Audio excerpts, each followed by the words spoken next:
Hi, welcome back to Christine's Home Affairs. Today I'm going to show you how to hem a pair of pants. So part of the alterations service that I provide at the shop is hemming jeans. It's actually probably 90% of the work that I do. So these are a cotton drill fabric, so it's a medium weight fabric, or sort of a little bit between medium and heavier. And all I've got to do is take up a hem about 3 or 4 inches. So these pants, I've already marked the hem for the customer. So this here is my final hem length, and this looks like it's probably about 1.5 inches hem, and then a fold over on the underneath. So I'll show you how to go about doing a hem.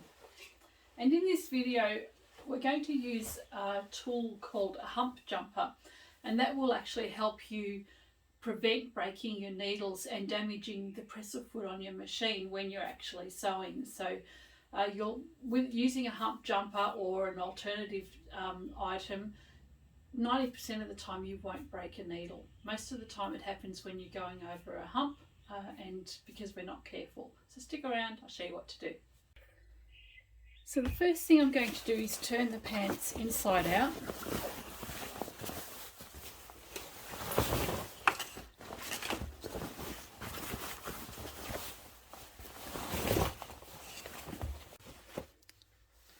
So this is the hem that needs to be shortened here. This is the final length. So what we can do is we can either put a little mark there on the edge of the hem, which will show me where it needs to finish, or I can just get a pin and put that on the fold there. And then I can take out the old one. So that's going to tell me where the finished hem is on my pants. Now you can see here, these pants have got quite a large hem, which is an inch, almost 1.5 inches. I'm just going to allow that as 1.5 inches. And then underneath, it's actually folded, and I'm not sure if you can actually see the bulk in the hem there. So you've got the main hem is there, and then just from here to there is the fold, so that we don't have any raw edges. So there's the fold, which is another 1/2 inch. Okay, so we can see that mark there is about 1/2 inch. So what I need to allow is 1/2 inch from there to there, and 1.5 inches for the size of the hem. I can make this smaller, but generally when I do a pair of pants for a customer, what they bring in is what I actually give back to them. So what I need to do is make an allowance for the hem before I actually cut this off. So I've got 1.5 inches plus another 1/2 inch, which is 2 inches all up. So if I just get my seam guide and measure 2 inches down from my pin mark and make a mark, that's the fabric that I'm going to cut from there down. All right, and this is what I'm allowing for my hem. So I'll have 1.5 inch hem plus a 1/2 inch fold over. So I need to go and mark that all the way around. Now, all I need to do here is measure how far this hem is, or this distance is. So it's just over 1.5 inches or 4 centimeters, and I'll just go along and make that mark all the way around the cuff of the pants.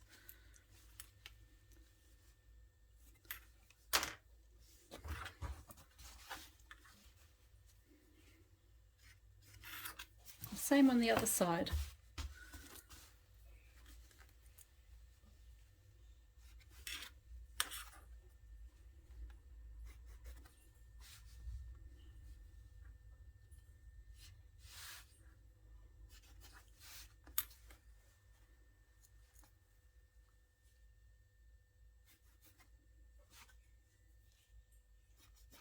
And I'll do the same thing for the other leg.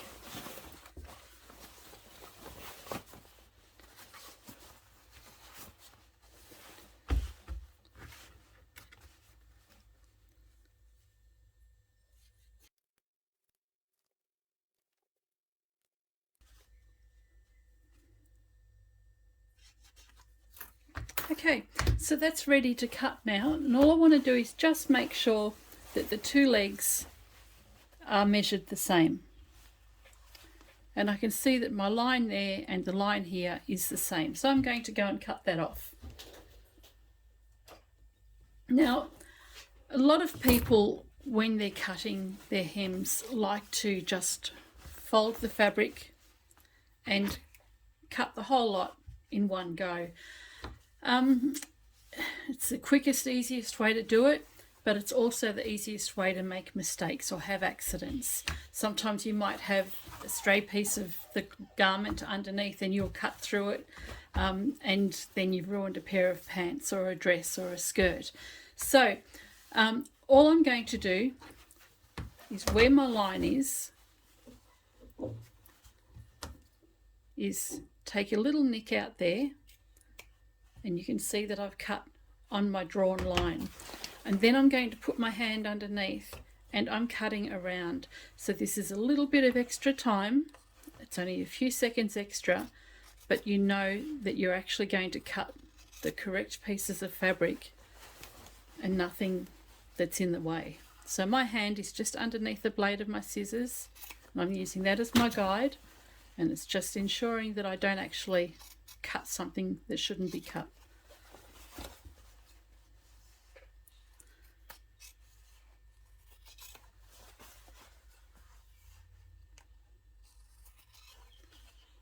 And I'll repeat that for the other leg.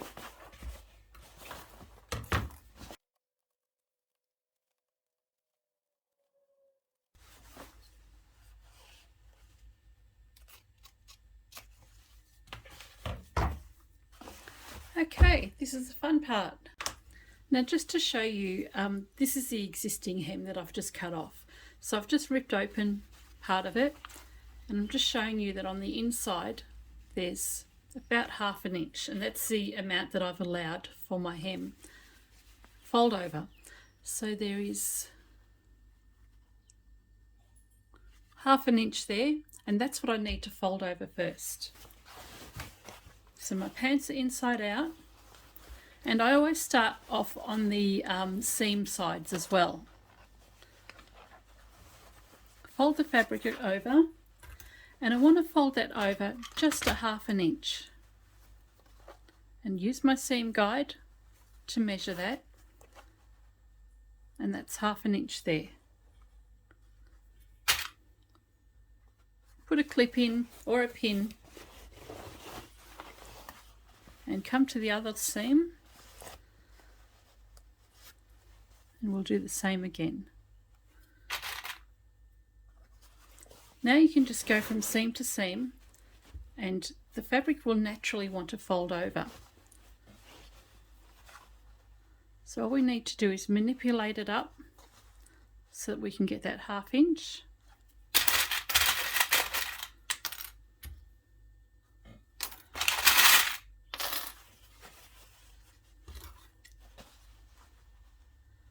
And do that evenly all around the cuff of the pants.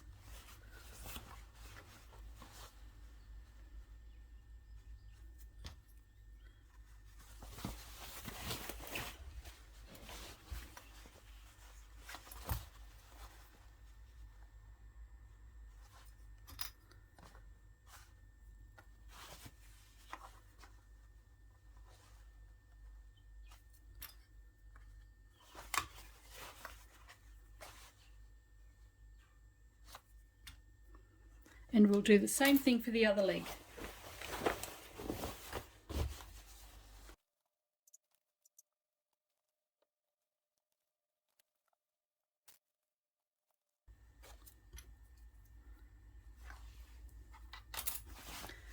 Okay, so that's done, and all I need to do, you can take this to the iron if you want to and give it a press, but you don't really need to. This fabric's sturdy enough that all I need to do is finger press all the way around.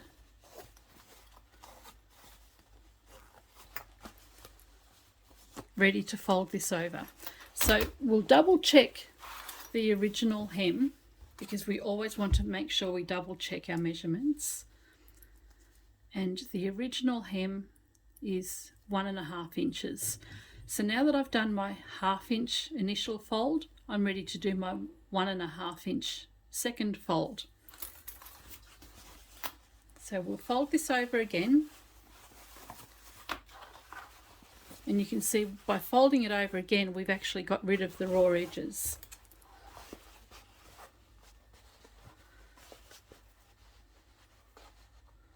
So it's a little bit high there. Just manipulate the fabric until you've got your desired length.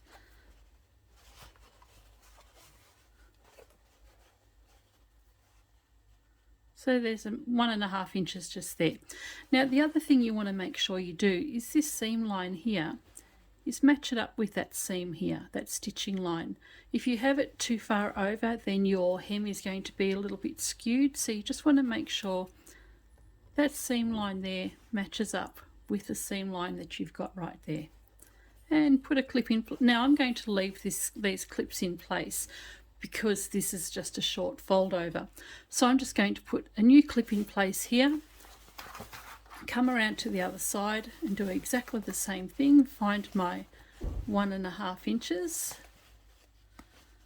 and the 3 lines of stitching that are on the side of these jeans or pants want to match up with the 3 lines of stitching that I've got on the inside there.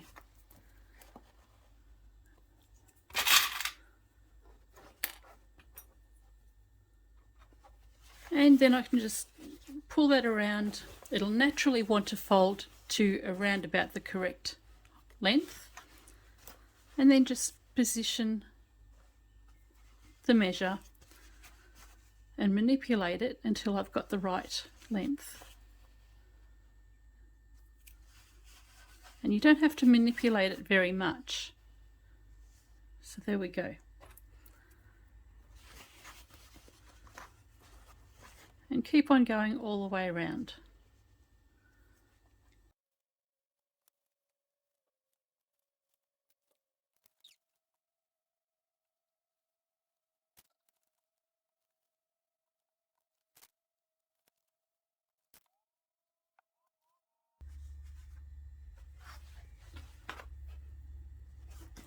And that's it.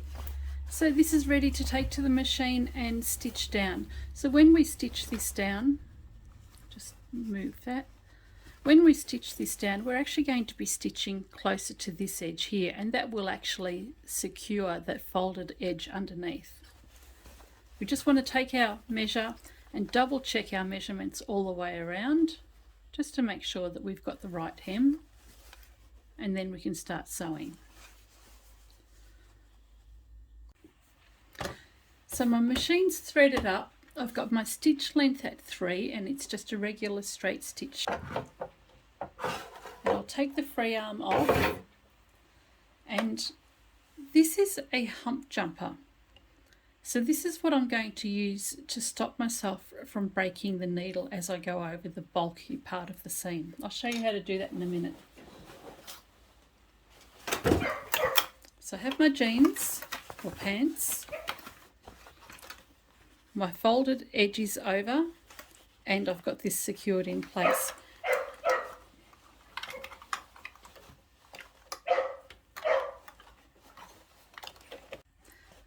So I've positioned my fabric underneath the foot, and I'm ready to start sewing. Now I don't want to start sewing right on the hump here. I'll go just a little bit before. Now where you want to sew is up to yourself. I just come in just a little bit, so I can either use the edge of my presser foot as my guide, or I can use the inside section of my presser foot, this little opening just here, or I could move the position of my needle. So I'm actually going to raise my presser foot, move my fabric over, and what I've done is my needle is going to come down here in the center, and I'm just using the inside edge of my presser foot as my guide. So I'm going to let the inside edge of my presser foot just run along the side there to help me give me my nice straight seam.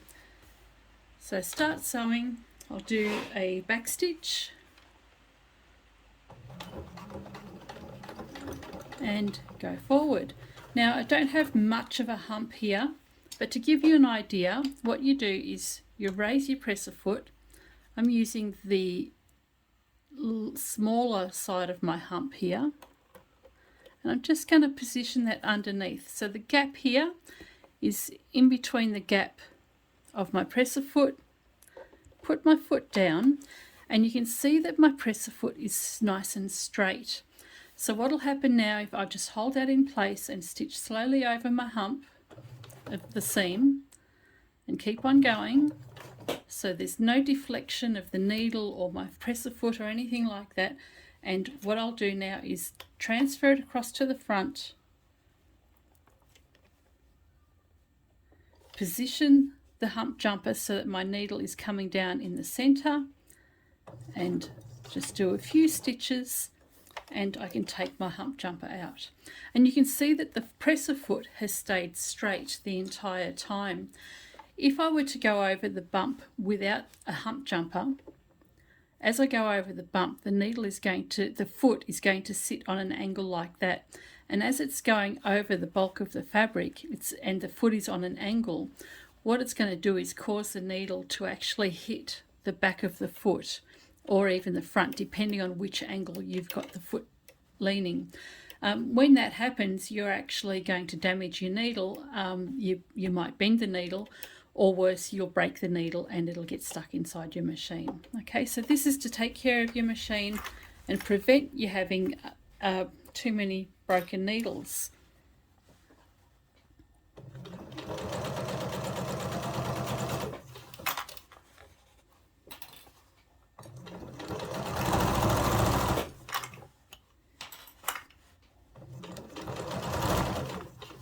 Now I'm coming up to a larger hump. So you can see that the presser foot is actually starting to lean, have a little bit more of an incline coming forward. So if I keep on going, and especially if I go fast, I'm going to end up hitting the foot with my needle and damage it. If you don't have a hump jumper, you can actually use just a fork or any tool and sit it underneath there to keep your presser foot straight. These are only a few dollars. I think I sell them for about $5. You can use anything to help keep your foot straight as you're coming up over the bulky part of your seam. But the other thing you can do is just turn your hand wheel by hand rather than by machine. It'll slow you right down, and you're less likely to have a breakage of your needle. So needle down, presser foot up, slide the hump jumper underneath. Now I'm actually using the thicker part of my hump jumper this time because this is a thicker seam. It really, for this fabric, it won't make that much of a difference. Put the presser foot back down again, and just so slowly over the bulk of the seam. If you're not confident, if you think that the needle is still going to get stuck or break, then just do it by hand. You can hold this in place at the back and stitch by hand. So right over there. And I like to do a back stitch, so I'll just reverse.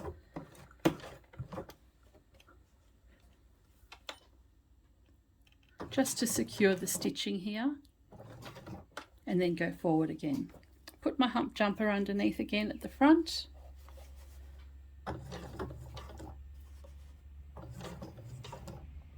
And you only need to do a few stitches and then take that out, and your foot is nice and straight. And sew all the way to the end.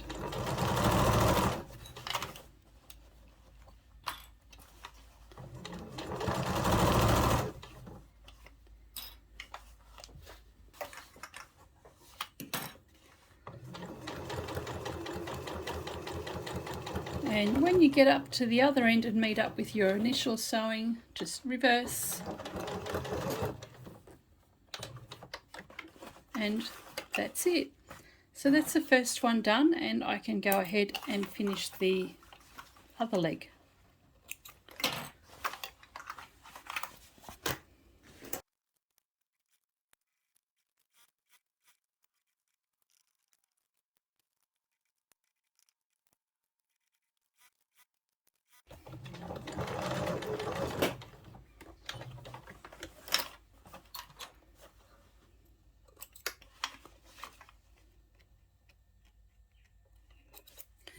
So there we go.